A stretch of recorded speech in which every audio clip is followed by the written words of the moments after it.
And we're live. We are. I was just noticing the mayor's update is done in the daylight. No. Right? Back in the day when Back in the day. 6:30 was daylight. Right? So, yeah.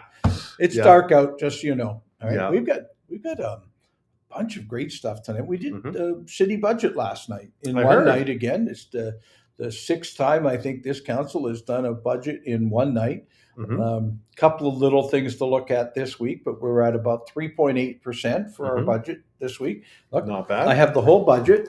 So Wow. should you have any questions at all, I can look it up for you and say what we're spending on, why we're spending it. But 3.8%, Love it. when you look at the municipalities around us, we're in pretty good shape for being a good mix of getting some great stuff done Mhm. and keeping the costs low for those people who are looking at their pennies and nickels and dimes right now on in staying in their home. Yeah. So this would be on the average price of a house in St. Thomas about $120 next year in addition Not bad. on the tax bill. So $10 a month.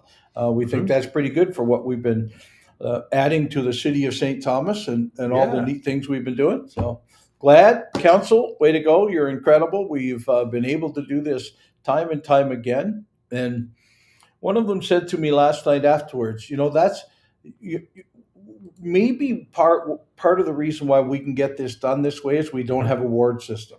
Mhm. Because we thought if we'd had a ward system, there would have been 2 or 3 times last night where I would have said, "Oh, in this ward, if my ward Right. needs this, my ward needs that." And now we really look at the whole city together collectively and say, Yeah. what construction should be done, not where should it be done. Mhm. It's the need rather than I want to impress the people in my ward. So many of the communities that use a ward system have some difficulty because of that. Mhm. And I tend to agree with my colleagues. Everybody runs citywide, and Mhm. we're far better at looking all the good things in our community. So if you got questions about budget tonight, or any way about how we got to the dollar amount we're at, Mhm. or any of the capital expenditures, let's do it. Mhm. We've got a lot of good things still going on. It's getting into real Christmas season Yeah. because I had one of those kind of Christmas open houses Last this morning. weekend too. Oh, Whew. geez. And they're really, you get through this weekend and Yeah. right. We're there. Yeah, I Hard to could believe. use the time off. I'm really Me too. looking forward to a bit of a vacation at Christmas. And this vacation isn't going, I mean, last year, I think New Year's, Stephanie and I went south for our honeymoon. Right? Yeah. And so this year, no, it is going to go and sit in my chair at the cottage and, take some city work with me. But mostly I take all of the newspapers and magazines Yeah. and reports and studies that I haven't read. They've been stacking up on my desk. Right. And I like to have an outdoor fire on and sit outside, have a cigar and a glass of Irish whiskey, and read my reports. See, I and thought burn- you were going to be. Oh, you are burning them. Then I throw them right into the fire. Oh, read that one, done. Oh, this magazine. Sorry, Jeff. I have read your magazines, but I'm done with it. Now I'm not taking it back home. It's fire fodder for if it's nice enough to sit outside to do that. So that's what we're looking for. What else we got? The Christmas tree spectacular still Mhm. goes on at the Yep. Elgin County Railway Museum. And we can't brag about it enough. We've No. been there. We've all Yeah. been there sometimes more than once. Mhm. We can't. If you haven't been, go. If you have been, grab a new friend and take them with you. Yeah. Right? It's important. Right? And check the hours before you go. Right, Because on the one Saturday didn't open until 2.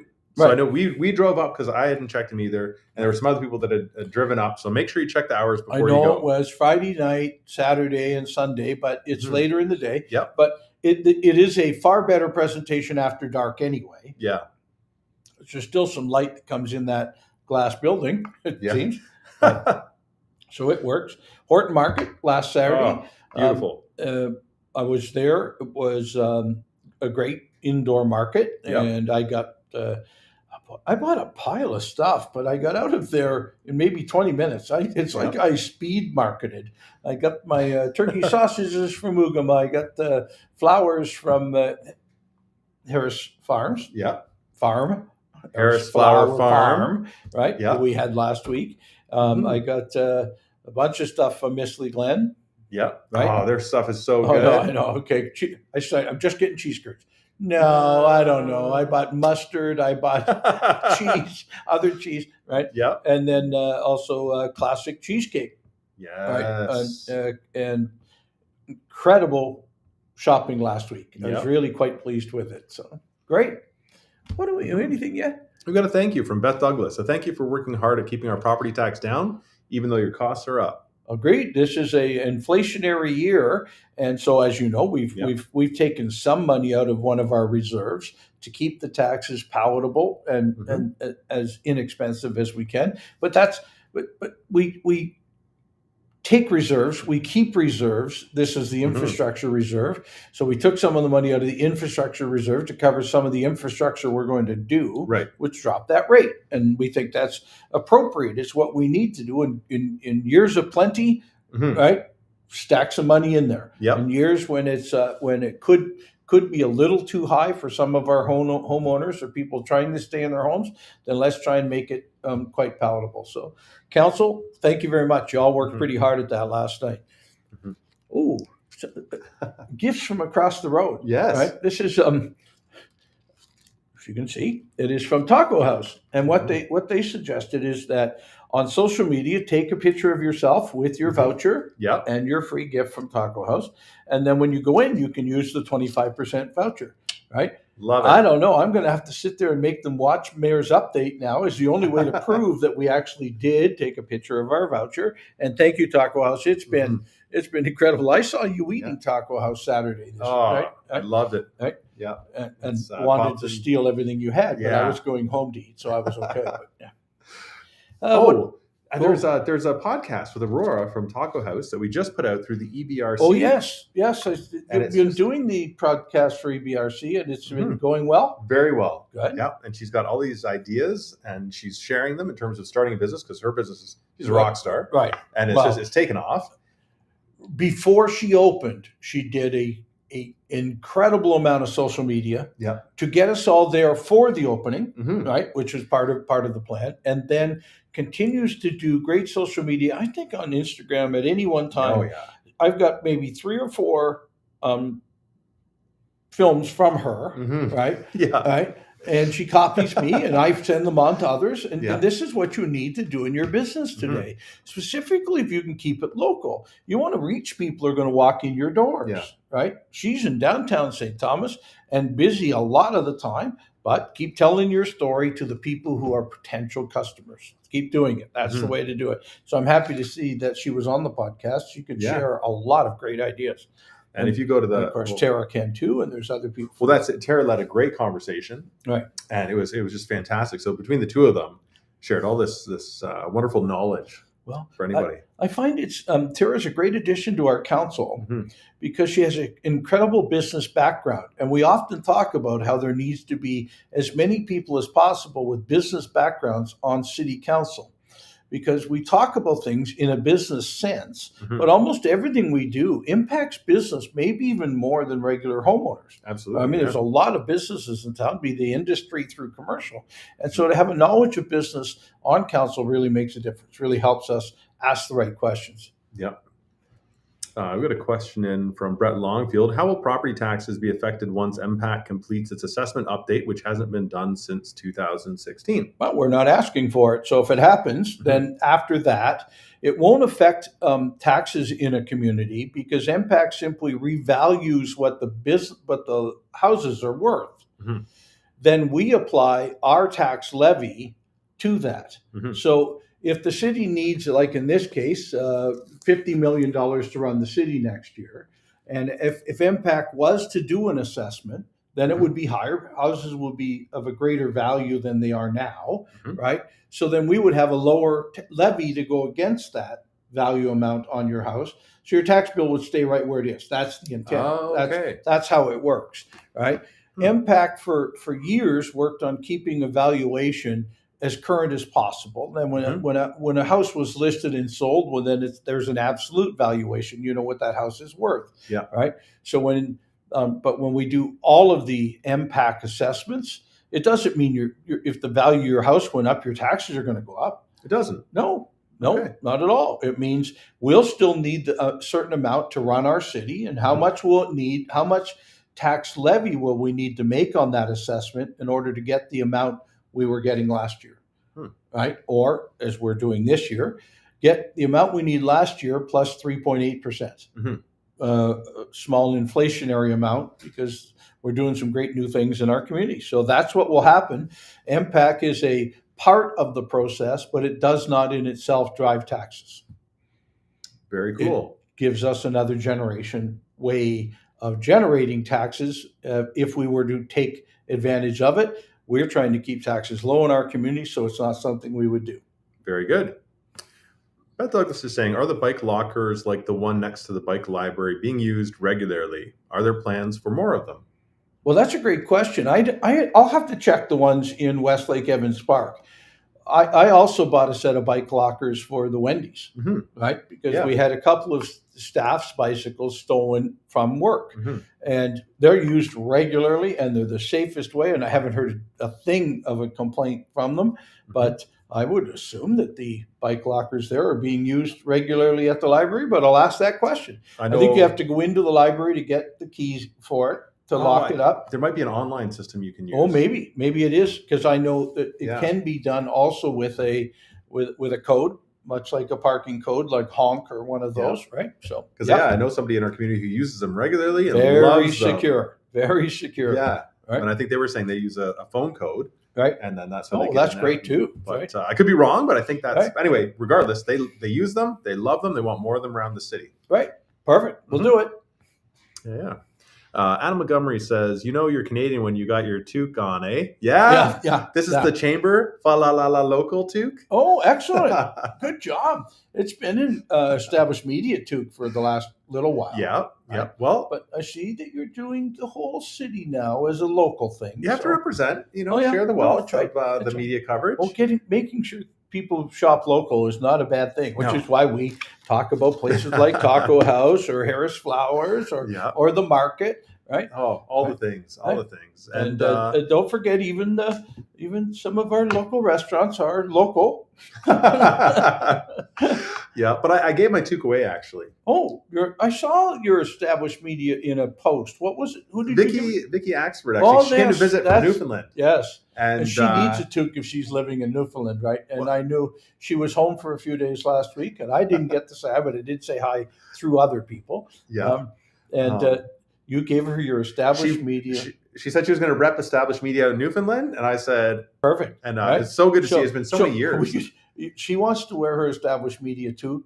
That would be the furthest remote we've ever done with Mayor's Update. Yeah. I know we tried to do Australia and we just couldn't do it. It's very difficult. Yeah. Yeah. But Newfoundland is in Canada. I don't know. Well, we could have her as a guest. Absolutely. That'd be amazing. Yeah. Yeah. I think that's a great idea.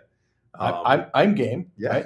Right? Tell us about, we could screech ourselves in. Yeah. Okay. Absolutely. We've been known to drink on Mayor's Update. We haven't done it for a while because I know. We used to Mayor's Update Wednesdays at Caps Off. Yeah. Right. And now they're closed on Tuesdays. They're not open Monday and Tuesday. So we're sitting here waiting, going, geez, I could use a stout, but apparently not because it's not open until tomorrow. So, speaking of another great local business, yes, Caps Off, who I often rep a lot of their merch as well. Angela says, "Love it hot." So this is Angela's Vicky's sister. Vicky's sister. Yeah, she's fantastic. Right. And we're actually talking about we were all talking about going out to visit. I think it's like June or July to go visit. It's a beautiful area of the country, really, anytime. But boy, it can get snow in the winter. Well, I talked to Jess about it too, and Jess is all in. She wants to go to Newfoundland and visit Vicky. Yeah, it's fantastic.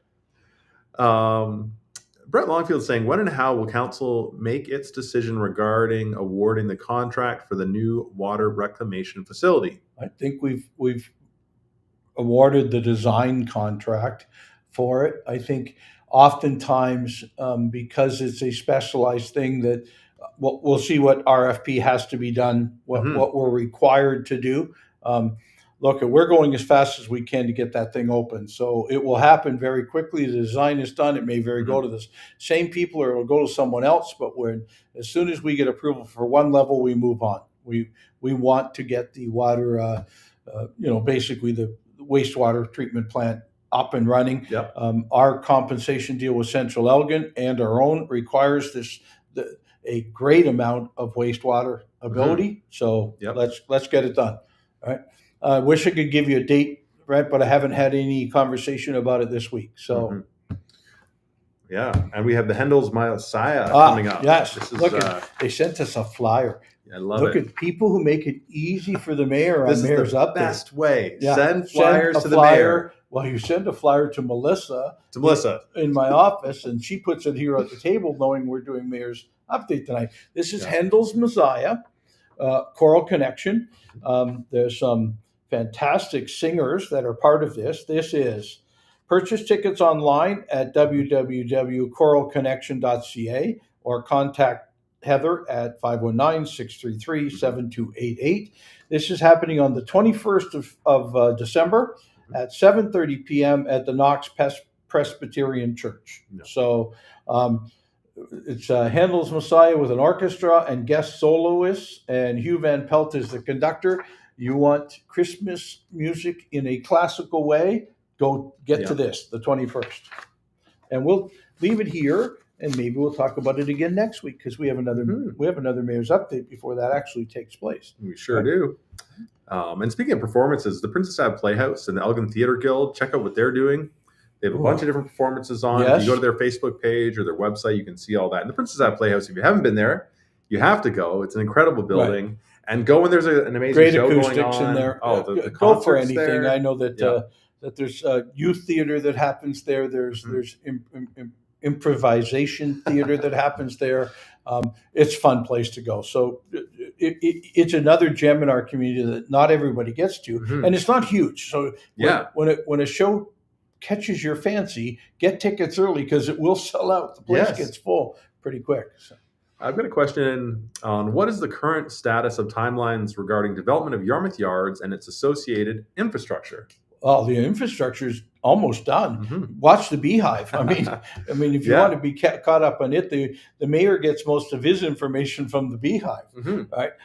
So we know that we've run water, we've run roads, we've done rail yards, we've done a bridge at the rail yards, we've done a lot of infrastructure out there. The Highbury Ave Road project and roundabouts have been huge, but the rest of happening now because we're at that point and we're at the construction start for PowerCo, it's going to become a very busy site in the second way. We've got it as prepared as it can be. The land is graded for the largest industry and more industry coming, secondary industry, and plants will have to be built. Now, some of those secondary industry are actually suppliers for PowerCo. So some of them may have to go even quicker, even though PowerCo will build itself in stages also. So I hope that answered the question. The infrastructure, the waters, hydroelectricity from Hydro One, wastewater plants is being built and all being. I think in terms of scheduling, everything's either on time or ahead of schedule right now. There's a very few yellow or red on our calendar of must be done by now.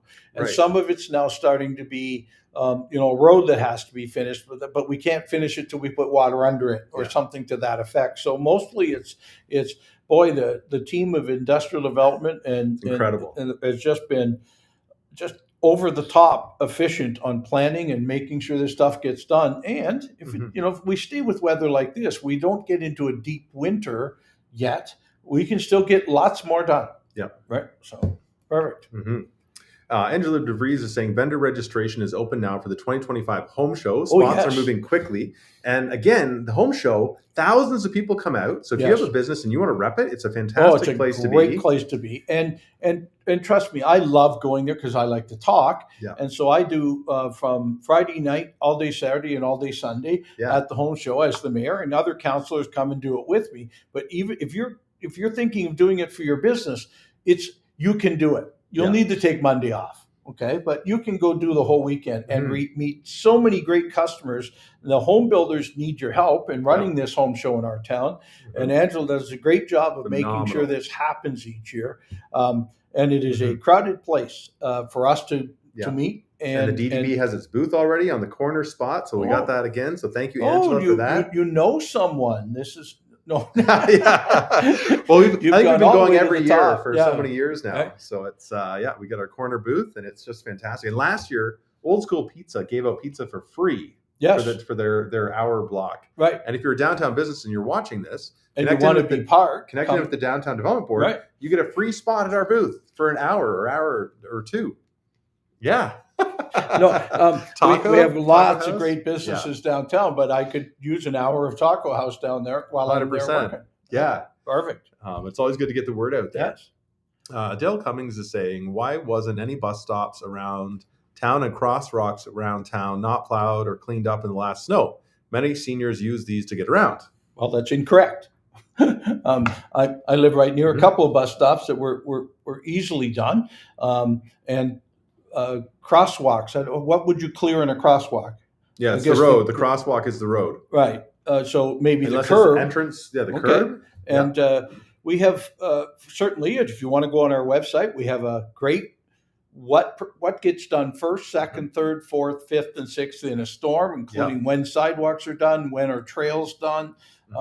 Please take a look. But if you see something like that the next time in the storm, get it on customer service, right? So that we can hear from people who are having difficulty. I know Councillor Baldwin Sands brought up last night that some of the bus stop at the transit terminal at the Walmart area wasn't as shoveled as we wanted it to be. So we've already reached out to them to say, that's a private property. It's not ours. And we wanted to make sure that they know it's their responsibility to make sure those sidewalks are done. And if not, then our transit people will do it. Very good. Yep. But we want to hear about it. Thank you for sharing with us. And we'll make sure that 100%. And boy, I did a lot of driving around. This was the first storm, and I'll probably by the end of the winter season would not be as vigilant as I was this one. I did a lot of driving around to see where we were on clearing roads and clearing sidewalks, and it was well past the secondary and even next level down roads and sidewalks that were very well cleared. So, right. Another thing that others asked this time, it probably wasn't as needed, is who clears the community mailboxes, right? And what the mail on strike, no one was doing it this time, but it is up to the post office to ensure that those are cleared so people can get to their mailboxes. Okay. Right. We'll just keep talking about how we can do better. But boy, I'm pretty proud of the men and women on our snow clearing piece. This is our first one. Now, we saw that London north of us, and there's many people who live on what we would call secondary roads, cul-de-sacs and others, that have not seen a snowplow yet.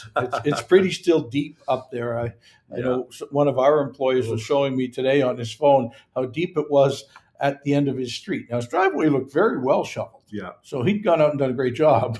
But I have a fellow that I work with, and he's up there, and he basically said he stayed in for like 2 days. Yeah, there was no reason to go out. Yeah, right? Over the weekend. And some of it was hoping for melt. Yeah.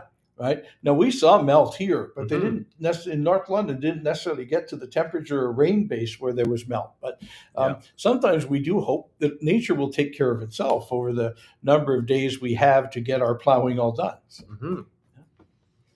And then, I want to say thank you again also for participating in Downtown Santa, because there was an undercover, or basically you moonlight as Santa Claus for part of the. I had fun doing Downtown it. We have a lot of fun doing it. What a great day that is. And we went and visited some businesses we had never been in as Downtown Santa on Saturday. And I know Alternate Santa was out earlier and also did some businesses we've never been in before. It's downtown is about as busy as it's ever been for businesses and new businesses. I saw another new one today, the meat shop. The meat shop. Yeah. Right. Getting ready to open in a piece across from Angry Bear. It's in that block, right? Anyway, looking great. Yeah, and getting to meet some of the merchants and how well and the fun. Right? Yeah, we even visited the library, saw some kids at the library. It was fantastic. Right? Yeah, Worth it. So yeah, worth it. bringing the fun. holiday cheer, and that's Yeah. the thing is like just going out and all the smiles you get from the people as you're helping pay for their purchases as downtown Santa. Well, that was the premise is downtown Santa, and we caught you in a store. We'd go ahead and pay for part of your purchase or your whole purchase, and we met some great young ladies who were eating at the Ruby Blues, and right and. Just a lot of fun out there. And you always felt bad for the person who just bought their purchase after we walked in. Oh no, it was like, yeah. And then sometimes we would leave some money in advance for the next person who walked in so that they could be right. So it was fun. Well, it's one of my favorite parts too. Is there was a fellow in Streamliners, so he helped buy his purchase there, and then he came over to Myrtle while we were there, and he's like, "Hey, do you think you can buy this extra little thing for me?" And I was like, "Yes, Merry Christmas." Dale Cummins says, walk down Talbot Street when it snows. And I agree with you. I congratulated 3 or 4 merchants who did a great job of shoveling out in front of their stores. And there are a couple that did not. And just like any other property owner in town, it is up. If I want customers to make their way to my door, I should clear a path for them to do so. So I'm not chastising businesses that didn't get their snow cleared very quickly. But then I did notice we had done the sidewalk snowplow downtown. We will not send that usually through the day. So the next night it comes and clears a path. But you as the business owner still have to go out and shovel snow, as I do in my business. I want to tell my customers I'm open for business with them. So please, right? And then it'll be far more welcoming if we all work together on that too. Right? Brent Longfield saying, how will the global challenges Volkswagen is currently experiencing affect the future of St. Thomas? We've got the largest automotive facility that Volkswagen is ever going to build, or at least to date, here in St. Thomas. They're having some challenges in their home country. They're still selling a lot of cars, right? But they have a production amount that's greater than the amount of cars. And so we don't see a difference. We know that this plant was designed to supply EV batteries for all of the world out of St. Thomas, Ontario. So when you're a global producer and the largest global producer of automobiles, then you can say, we're busier over here, let's ship there. We're busier over here, let's ship there. Yeah. And what I've read as well is that they're producing batteries, they're producing cars, they need batteries for their cars. Right. And whereas other people that are experiencing difficulties in the EV sector, they're producing batteries. They don't have an automobile facility that's tied to the batteries. Volkswagen has a great plan for where all these batteries are going. And so I feel comfortable. This is the mayor of St. Thomas. I guess I should feel comfortable. I feel comfortable that the amount of industrial capacity in St. Thomas will just continue to grow along with supplier industries for Volkswagen, for PowerCo. Hopefully that answered your question. A lot of people have been asking that one, but boy, we're in pretty good shape on the EV side for Volkswagen. Yeah. Question from Marjorie Smith. Has the new animal shelter gone to tender? Will it be built in the spring? It will start construction as of last night on budget. We will build a near to $4 million animal shelter starting in the spring of this year. It will finish, we hope, in 2025 or very early in 2026 with a start this year. So yes, we approved the animal shelter. It's done. It's going. Perfect. Aidan Frederick is asking, what are the few notable items that made it onto the 2025 budget?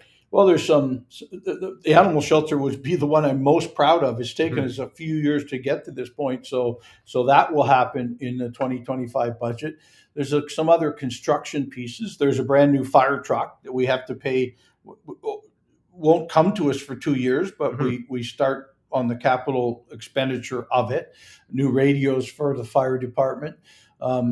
The intersection of Talbot and Fairview. The overpass on Fairview will be demolished, and that intersection will be redone from Talbot Street to Warehouse, which is just only about a half a block. That piece will be done this year. Then the further part of Fairview will be done next year. So that's a big piece. That's a $7 million project, that intersection and overpass removal, right? We continue to look for. We've got a bunch of complete street projects that will be done. That's where we do sewer, water, sidewalks, and new pavement on streets, and we'll make sure that everybody knows what those are coming this spring. We're looking for a lot more trails. We're trying to put active transportation availability in St. Thomas that is off-road. Mm-hmm. It's off main streets and on, like we have with the Whistle Stop Trail mm-hmm. and other trails through town. And if we can connect all those, you'll be able to get all the way out to the Industrial Park, all the way to Waterworks Park, and then up to Dalewood. And in the south, as you know now, you can have the Whistle Stop Trail cut through Pinafore Park, all around Lake Margaret. We're mm-hmm. trying to connect as many places as we can to make it safe to ride, walk, or whatever, skateboard, scooter, throughout our community without having to do it on streets, mm-hmm. and also trying to make as many streets as safe as we can too. Right. Angela DeVries is saying Christmas Carol reading at Streamliners Thursday, December 12th, yes. 8 p.m. It's a 19+ event. That means there'll be drinks. Oh, and Scrooge will be there reading? No, it's Christmas Carol. Yeah, Christmas Carol. Previously, it's been the Grinch, but yeah. Right. I used to do a classical reading of Christmas Carol at the Port Stanley Theatre. Yeah. Right? Where we all had to play a part. And right? So Thursday mm-hmm. night. Mm-hmm. Okay, Thursday the 12th. Get to Streamliners. It's a 8 p.m. start. 8 p.m. Yep. Yeah, but get there early.